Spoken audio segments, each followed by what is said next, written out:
This fence board has been sitting outside since 2006. No paint, no stain, no sealant of any kind. 20 Canadian winters, spring thaws, summer sun, and everything in between. Run your hand across it, no rot, no softening, no gray weathering. Just a deep, matte black surface that still looks exactly the way it did the day it went up. And here's the part I want you to hold on to before I show you anything else.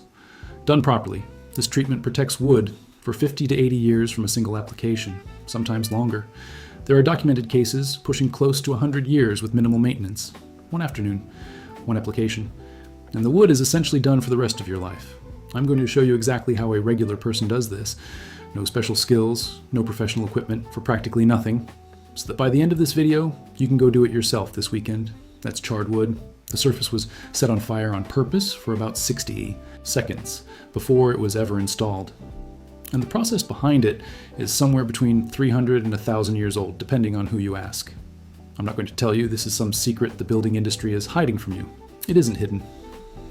Professional charred wood siding, which architects now call Yakisugi or Shou Sugi Ban, runs between $13 and $27 per square foot installed, according to current contractor data.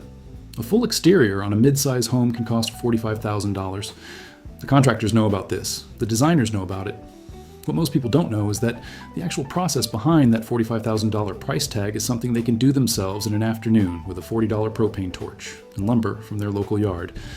So let me show you what it actually is, how it was actually done, and exactly how to do it yourself today. You already know what fire does to wood. You've seen it at every campfire you've ever sat around. The outside chars, goes black, hardens, and underneath, if the fire doesn't get far enough, the wood is still intact. That char layer is carbon, and carbon is almost inert. It doesn't rot. Insects can't digest it. Fungal spores can't get a foothold in it. Water can't penetrate it easily. UV radiation, the thing that grays and breaks down untreated wood year after year, barely affects it.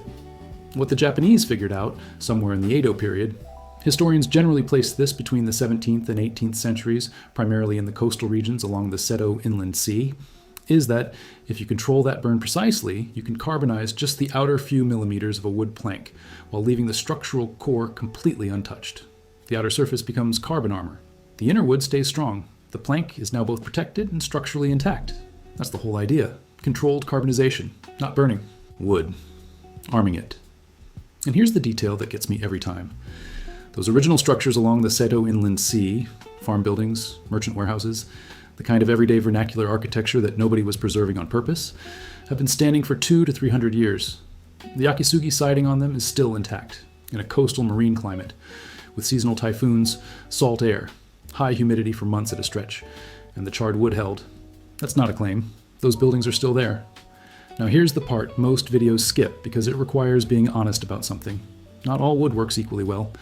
The original technique was developed specifically for Japanese cedar, called sugi, which is native to Japan, porous, dimensionally stable under intense heat, and has a low resin content that allows even burning without bubbling or cracking. According to Nakamoto Forestry, one of the leading Yakisugi importers in North America, sugi has harder, late wood than most Western cedars, which produces a more durable carbon layer that lasts longer under weathering.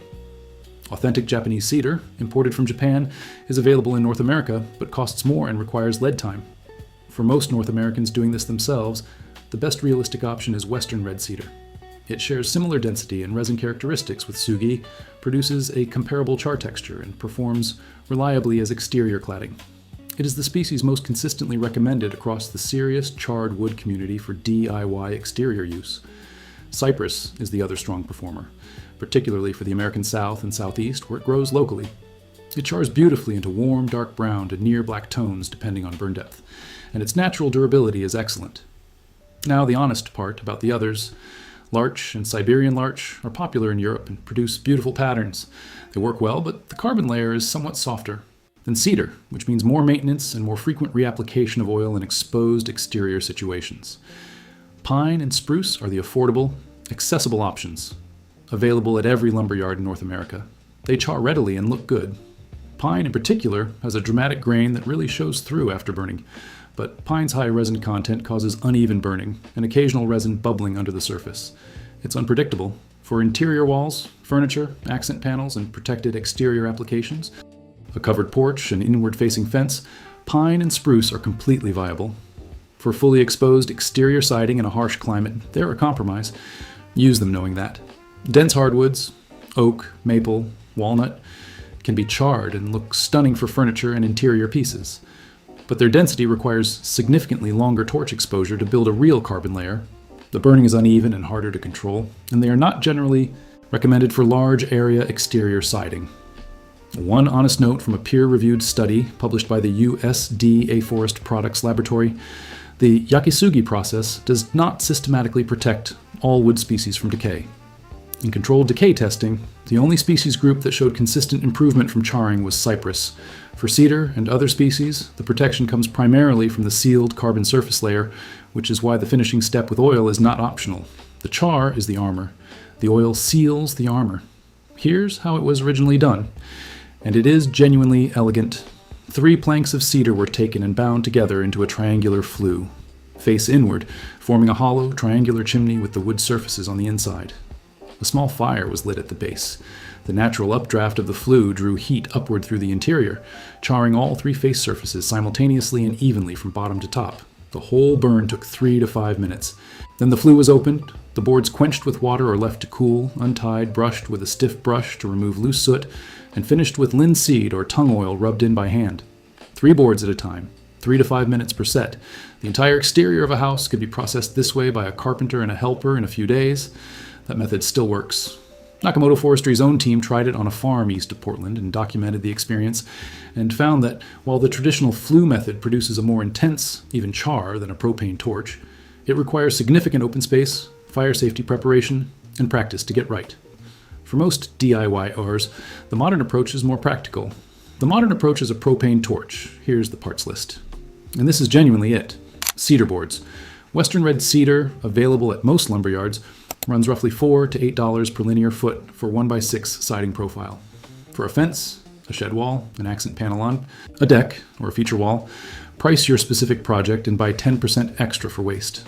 A propane torch wand, the kind sold for ice melting and roofing work, not the small handheld kitchen variety.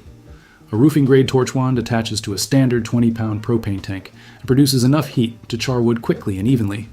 Available at hardware stores and online for $25 to $40. The small kitchen torch takes 10 times as long and produces uneven results. A wire brush, $3 to $5. Linseed oil or tung oil for finishing. Boiled linseed oil is available at every hardware store for about $15 per liter, which covers a substantial amount of wood. This step is not optional. It seals the carbon surface, prevents excessive weathering of the char layer, and extends the life of the treatment dramatically. A bucket of water and a rag nearby while you work, not optional either. Total DIY, cost for materials beyond the wood itself, $40 to $60, most of which is the torch you'll use on every project after this one. Here's how it goes together. Work outside, away from dry grass, structures, and anything flammable. Lay your board flat on a non-flammable surface. Concrete, gravel, bare dirt. Keep your water bucket close.